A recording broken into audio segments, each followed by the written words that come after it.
കേരളത്തിലെ മതന്യൂനപക്ഷങ്ങളെയെല്ലാം വെള്ളാപ്പള്ളി നടേശൻ എന്ന വർഗീയവാദിയെ ഉപയോഗിച്ച് ഭീഷണിപ്പെടുത്തിക്കൊണ്ടിരിക്കുന്ന പിണറായി വിജയന് അഡപടലം അടിതെറ്റുകയാണ്.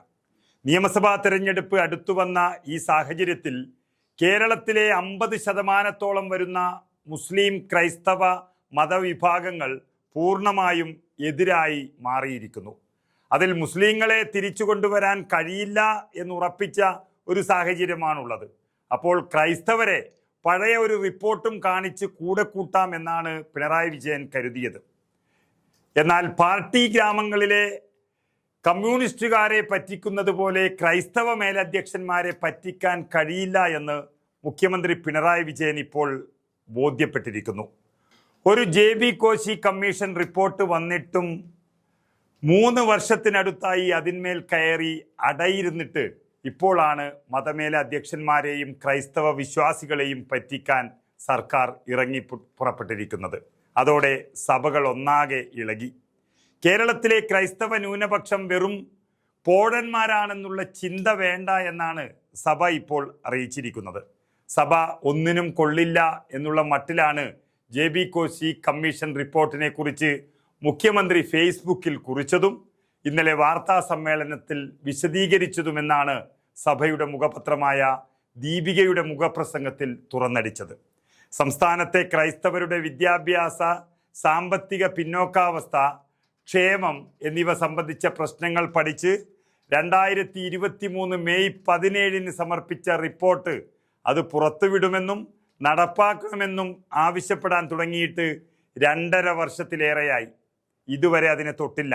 സർക്കാർ അനങ്ങിയില്ല. ഇപ്പോൾ ഒരു തെരഞ്ഞെടുപ്പ് അടുക്കുമ്പോൾ കിറ്റ് കൊടുത്ത ആളുകളെ മയക്കിയ പഴയ കൊറോണ കാലത്തെ രീതി പോലെ സർക്കാർ വരികയാണ്. ഭരണകാലത്ത് മുഴുവൻ ആക്ഷേപിച്ചുകൊണ്ട് നടന്ന ഒരു സർക്കാർ തെരഞ്ഞെടുപ്പാകുമ്പോൾ എന്തെങ്കിലും നൽകി പറ്റിക്കാം എന്നുള്ള രീതിയാണ് ഇപ്പോൾ JB കോശി റിപ്പോർട്ട് പൊടി തട്ടിയെടുക്കുന്നത് എന്നാണ് ക്രൈസ്തവ സമൂഹം ഒന്നടങ്കം വിശ്വസിച്ചിരിക്കുന്നത്. കാരണം 2.5 വർഷമായി ചെയ്യാൻ കഴിയാത്തവർ ഇനി 2 മാസം കൊണ്ട് ഒന്നും ചെയ്യാൻ പോകുന്നില്ല എന്നുള്ളതാണ് യാഥാർത്ഥ്യം. അതാണ് സഭ പറയുന്നതും. ഇപ്പോൾ വന്ന് കള്ള റിപ്പോർട്ടുകൾ പറഞ്ഞാണ് മുഖ്യമന്ത്രിക്കെതിരെ തുറന്നടിക്കാൻ സഭ നിർബന്ധിതരായത്.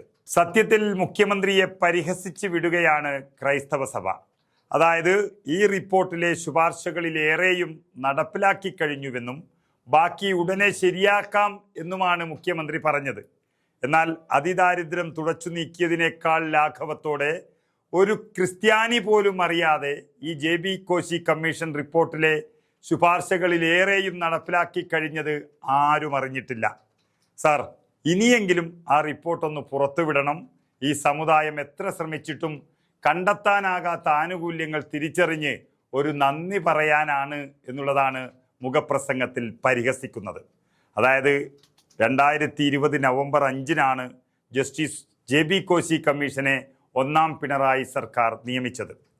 2023 മെയ്യിൽ 2ാം പിണറായി സർക്കാരിന് ഈ കമ്മീഷൻ റിപ്പോർട്ടെല്ലാം സമർപ്പിക്കുകയും ചെയ്തു. എന്നാൽ ഇതുവരെ ഒന്നും ചെയ്തില്ല അതിൻ്റെ പേരിൽ. എന്നിട്ടും അതിൽ നിന്ന് 220 ശുപാർശകൾ പൂർണ്ണമായി നടപ്പിലാക്കി എന്നാണ് മുഖ്യമന്ത്രി പച്ചക്കള്ളം പറഞ്ഞത്. പക്ഷേ റിപ്പോർട്ടിലെ ഏതെങ്കിലും ശുപാർശകൾ നടപ്പിലാക്കിയതിൻ്റെ ലക്ഷണമോ ഫലമോ എത്ര ശ്രമിച്ചിട്ടും ആർക്കും കണ്ടുപിടിക്കാനായിട്ടുമില്ല.